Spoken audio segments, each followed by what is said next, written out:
क्या वाकई में 2027 में उत्तराखंड में कांग्रेस की सरकार आने वाली है? क्या वाकई में 2027 में उत्तराखंड की जनता ने बदलाव का मन बना लिया है? ये वो सवाल हैं जो रविवार को उत्तराखंड कांग्रेस के नए नवेले प्रदेश अध्यक्ष गणेश कुदियाल के शपथ ग्रहण के बाद उठ रहे हैं। इस वीडियो में आज फिर एक बार कांग्रेस के इन्हीं दावों का एनालिसिस करेंगे, लेकिन आगे बढ़े उससे पहले आपसे गुजारिश कि अगर अब तक आपने चैनल को सब्सक्राइब नहीं किया है तो चैनल को सब्सक्राइब करना और बेल आइकन दबाना बिल्कुल न भूलें। रविवार 16 नवंबर का दिन उत्तराखंड कांग्रेस के नए नवेले अध्यक्ष गणेश कुदियाल के शक्ति प्रदर्शन के नाम रहा।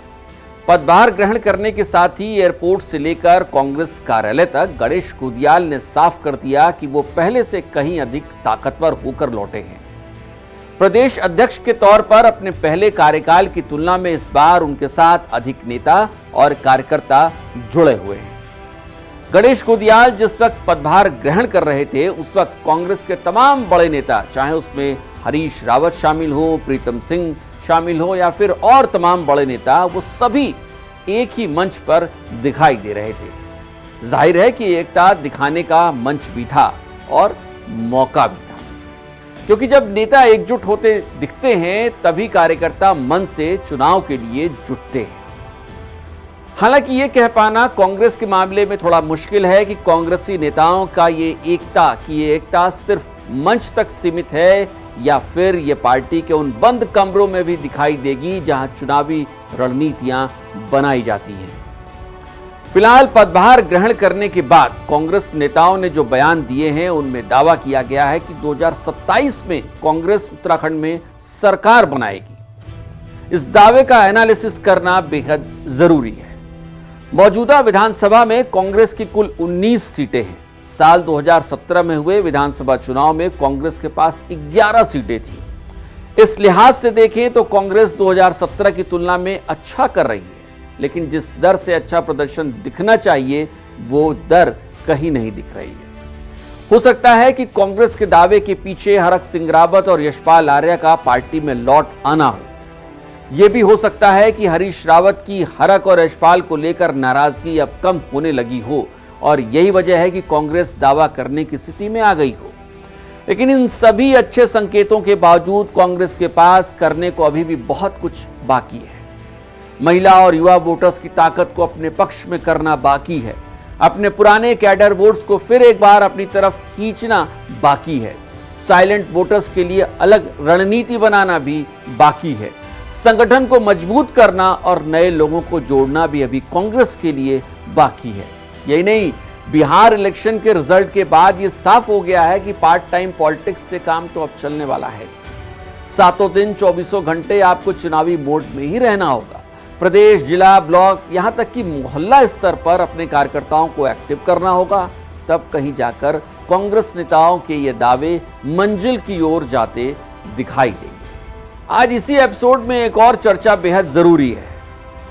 वो चर्चा है सत्ता की मगरूरियत की। वो चर्चा है अपने जूतों की नोक पर मुल्क के कानून को रखने की। वो चर्चा है एक चैंपियन के बेटे की करतूतों की। जी, इन दिनों देहरादून का एक सीसीटीवी फुटेज समूचे राज्य में खासा वायरल हो रहा है। इस फुटेज में कुछ लोग सरेराह एक शख्स को डंडे से मारते दिख रहे हैं। यही नहीं, पिस्टल भी दिखाई और उस शख्स को सटाई जा रही है। शूटर है, फ्लैशर है, गनर है, कुछ साथी हैं, मतलब पूरा फिल्मी माहौल है। अब जब उत्तराखंड की अस्थायी राजधानी में ही सही ये सब कुछ हो रहा है तो पहले समझ लीजिए कि अपने बाहुबल का परिचय देने वाले ये लोग कौन हैं। दरअसल जो सीसीटीवी वीडियो वायरल हो रहा है वो बीजेपी नेता और पूर्व विधायक कुंवर प्रणव सिंह के बेटे दिव्य प्रताप का बताया जा रहा है। बताया जा रहा है कि 14 नवंबर की रात देहरादून की एक सड़क से दिव्य प्रताप का काफिला गुजर रहा था। उनकी अपनी महंगी गाड़ी, उसके पीछे एक और गाड़ी चल रही थी। दिव्य प्रताप की गाड़ी फ्लैशर और हूटर बजाते हुए पूरे वीआईपी ट्रीटमेंट के साथ पुलिस के हर चेक पोस्ट को पार करते हुए आसानी से निकल रही थी। इसी बीच उनके आगे राज्य के पूर्व मुख्य सचिव के बेटे की गाड़ी आ गई।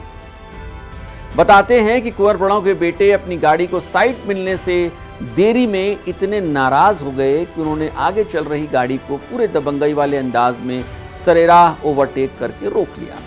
इसके बाद जो कुछ हुआ वो सीसीटीवी फुटेज में कैद है। दिव्य प्रताप ने पूर्व सीएस के बेटे को अपने दोस्तों के साथ मिलकर डंडे से मारा, फिर उसे पिस्टल सटाई और यह सब सरेरा होता रहा।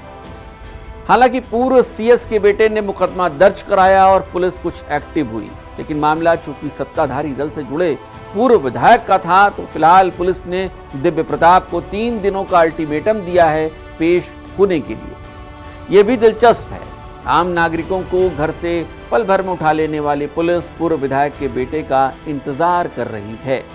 वैसे हम सबको पुलिस की मजबूरी समझनी होगी। आइए मिलकर इस राज्य के निर्माण के 25 साल पूरे होने का जश्न तो मनाया ही जाए। आज इस वीडियो में इतना ही, मुझे दीजिए इजाजत। लेकिन एक बार फिर से चलते चलते, अगर अब तक आपने हमारे चैनल को सब्सक्राइब नहीं किया है तो चैनल को सब्सक्राइब करना और बेल आइकन दबाना बिल्कुल ना भूलें। नमस्कार।